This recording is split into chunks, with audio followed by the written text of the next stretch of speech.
Federal Drive is presented by GEHA, Government Employees Health Association, proudly providing health and dental benefits to federal employees and their families. Visit GEHA.com. The rollout of Schedule Policy Career and a proposed government-wide nondisclosure agreement are putting new pressure on how federal employees think about their jobs.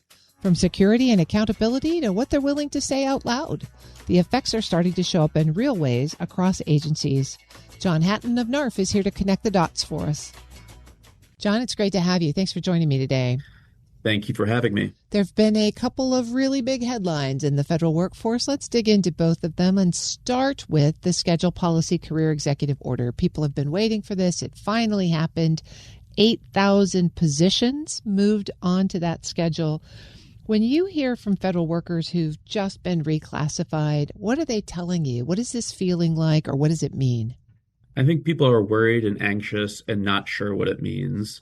And we're still not sure exactly what the administration plans to do with this, right? What this does is change your classification so you have less procedural rights to challenge a termination that is not based on merit, that could be based on political affiliation, whatever they claim to say this is about. The fact is, if you are subject to disciplinary action, you have a different procedure for challenging that. There may be an intra-agency process, but that would be controlled by politicals. So the concern is that it could just be a rubber stamp for any action as opposed to an independent review through the Merit System Protection Board, which is a board with Senate-confirmed appointees with removal for cause protections under current law. And when you put that together with the changes that OPM has proposed for review in lieu of the Merit Systems Protection Board, what does that tell you about how much leeway folks are really going to have here? I think it certainly limits the leeway people have. And, the administration tries to claim that this is just about keeping people accountable and carrying out their policies. But these protections are in place to ensure that people are following the law, even if somebody's telling them not to, that people are allowed to report waste and fraud and abuse and corruption, that people are telling the truth to their superiors, even if they may not like what that truth is. So, I think it is not really about accountability. It may be accountability to that person and that political, but it's not necessarily accountability to the American people, to the rule of law, to good governance. One of the things that this administration also puts with accountability is at-will employment. They can fire you at will. Most of the positions that have been reclassified are GS-15, some GS-14s. Yep.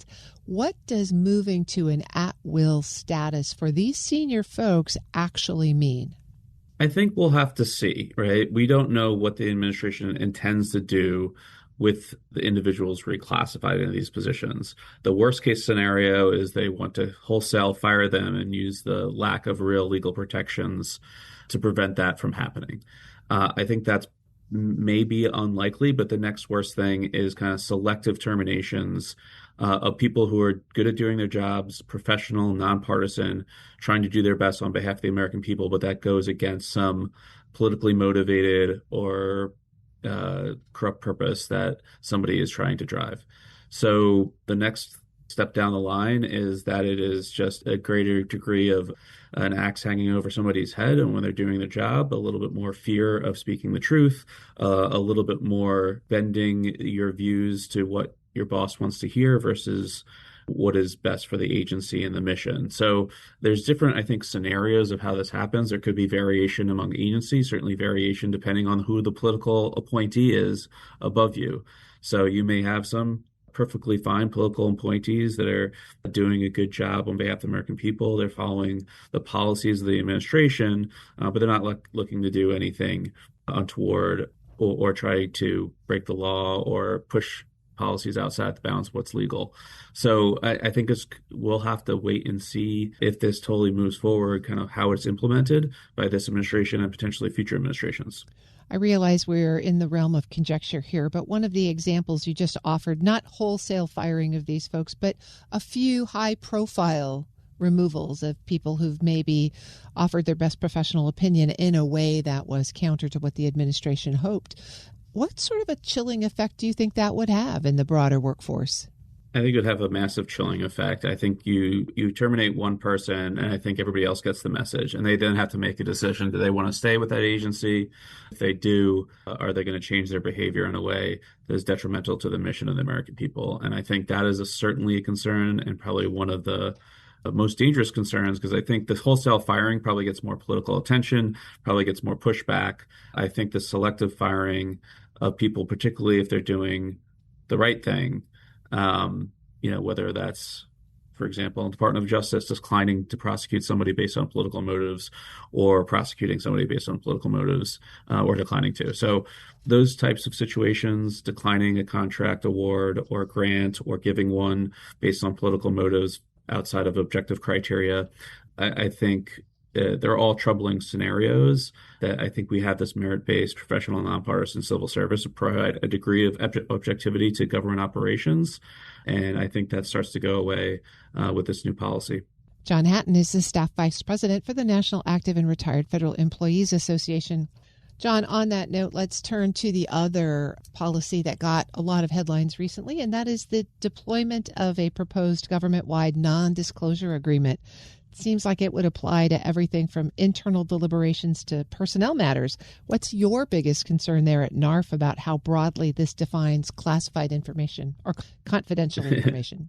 Yeah, we're concerned about the broadness of the definition of confidentiality and going beyond what typically would have been protected. So what is the purpose of this? I think it goes to a similar concern of chilling speech, chilling action by individuals. So people really worried that even if they reveal what is legally permissible to reveal, if they're highlighting through a whistleblower, waste, fraud, abuse, corruption, are there going to be repercussions and retaliation for that? I think that'll be a concern.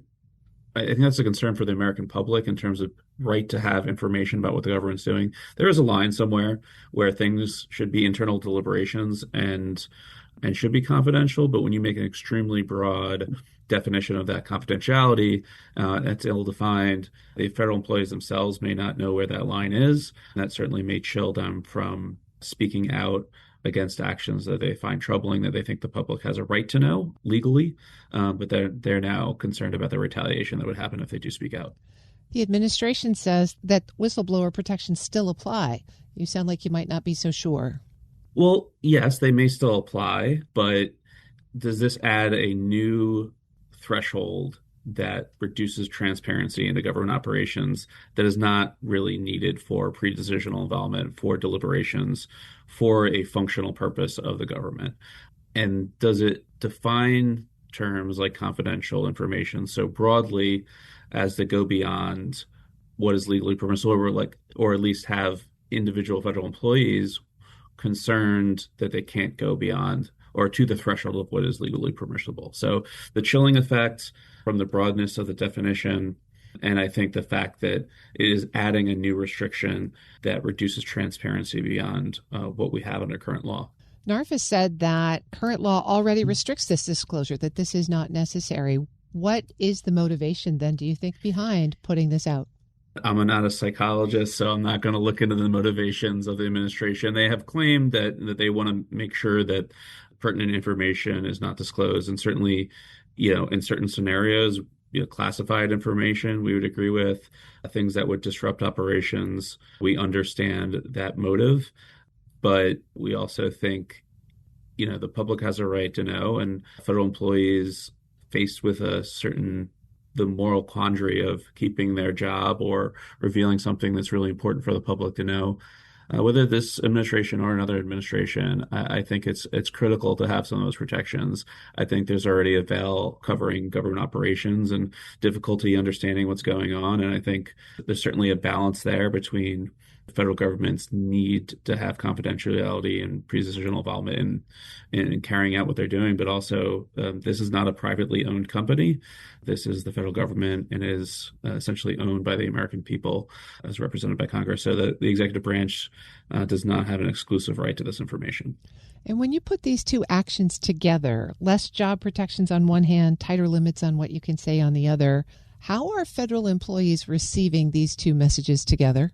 Not very well, from what we've been hearing. I think this just compounds upon about a year and a half of different policies that give a lot of fear to federal employees. So it was already shown that this administration has been willing to do mass firings, targeted firings in certain cases of individuals. This just starts to sway the legal balance in terms of how this plays out in court battles, more towards the administration's prerogatives and against those rights that protect a merit-based civil service or disclosure to the American public of information.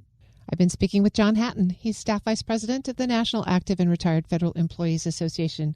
John, I really appreciate you digging into these critical policies a little bit deeper. Oh, thank you so much for having me. We'll post this interview at federalnewsnetwork.com/Federal Drive. Subscribe to the Federal Drive wherever you get your podcasts.